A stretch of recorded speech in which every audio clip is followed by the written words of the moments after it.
दोस्तों आज की इस वीडियो में हम आपको बताने वाले हैं, अगर आप इग्नू का असाइनमेंट सबमिट करने जा रहे हैं तो इसके क्या रूल्स हैं जिससे कि आप अच्छे से अच्छे नंबर पा सकें।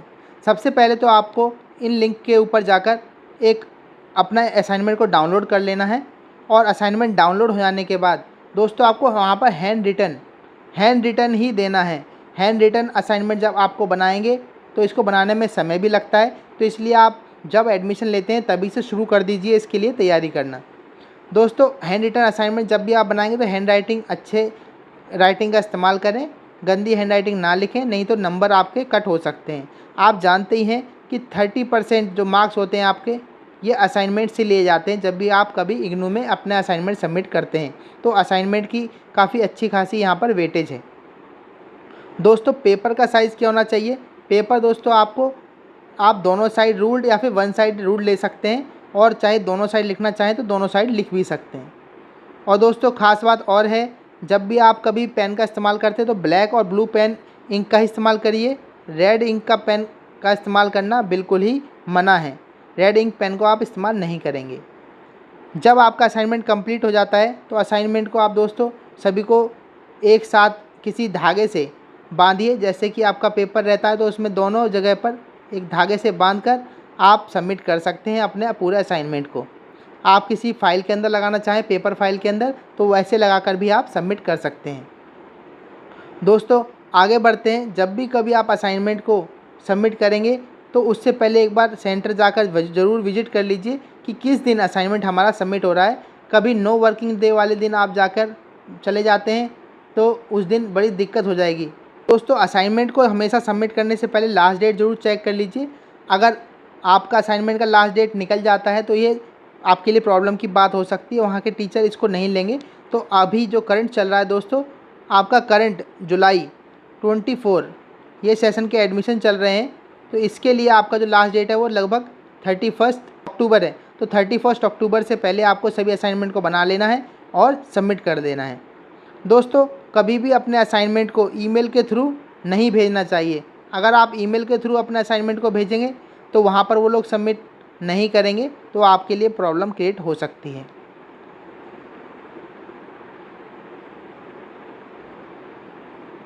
दोस्तों जब भी कभी आप असाइनमेंट जमा करते हैं तो यहाँ पर इन चीज़ों को मेंशन करना काफ़ी ज़्यादा ज़रूरी हो जाता है।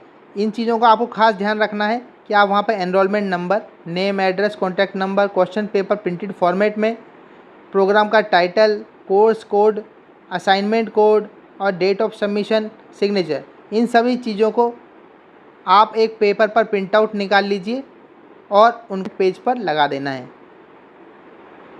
तो ये बात बहुत इंपॉर्टेंट है। इसके लिए मैं आपको अभी कुछ फॉर्मेट्स भी दिखाऊंगा जिन फॉर्मेट का आप इस्तेमाल कर सकते हैं फ्रंट पेज को बनाने के लिए। दोस्तों एक बहुत ज़रूरी बात और भी है कि जब भी कभी आप असाइनमेंट अपने सेंटर पर जमा करते हैं तो उसका एक्नॉलेजमेंट रिसीप्ट लेना बिल्कुल ना भूलें। कई बार अगर असाइनमेंट आपका गुम हो जाता है तो इस केस में ये आपकी ही जिम्मेवारी है कि वो सबमिट हुआ हो और आपके पास उसकी एक्नॉलेजमेंट रिसीट होनी चाहिए। तो दोस्तों इन बातों का आपको खास ध्यान रखना है जब भी कभी आप सबमिट करेंगे। तो ये कुछ इंपॉर्टेंट बात है। अगर इसके अलावा भी आपके कुछ डाउट्स हैं तो आप हमको कमेंट बॉक्स में कमेंट करिए। हम नेक्स्ट वीडियो में कोशिश करेंगे इससे रिलेटेड जो भी कोई डाउट्स हैं आपके हम डाउट क्लियर कर पाएँ। तो दोस्तों अब मैं आपको दिखाता हूँ किन किन फ्रंट पेज का आप इस्तेमाल कर सकते हैं अपने असाइनमेंट में लगाने के लिए। दोस्तों आप देख सकते हैं एक फॉर्मेट यहाँ पर दिया गया है, ये 1 नंबर फॉर्मेट है जिसका आप इस्तेमाल कर सकते हैं। यहाँ पर अगर आप देखेंगे तो यहाँ पर क्या क्या ऑप्शन दिए हुए हैं, enrolment number, name, address, programme title, ये सभी डिटेल्स यहाँ पर दी हुई हैं। इन सभी डिटेल्स को आप इसको प्रिंट आउट निकाल लेंगे, फ्रंट पेज पर लगाइए इसको। अगर आपको ये फॉर्मेट पसंद नहीं तो आप इस दूसरे फॉर्मेट का भी इस्तेमाल कर सकते हैं जो थोड़ा क्लियर दिख रहा है उसके कंपेयर में।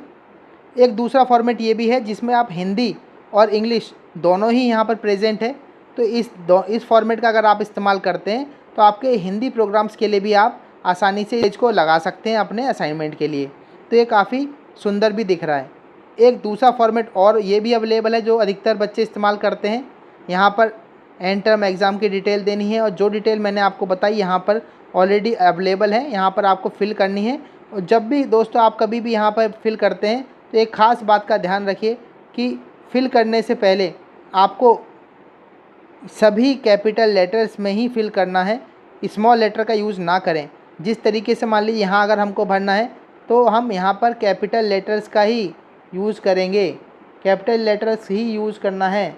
अगर किसी आप स्मॉल लेटर का यूज़ करते हैं तो वहाँ पर स्पेलिंग मिस्टेक या फिर स्पेलिंग को गलत पढ़ लेना हो सकता है, जिससे कि आपके मार्क्स ना चढ़ पाएँ और आपको आगे चलकर प्रॉब्लम आए। तो दोस्तों इन बात का खास ध्यान रखें कि आप इन सभी फॉर्मेट्स का ही यूज़ करें।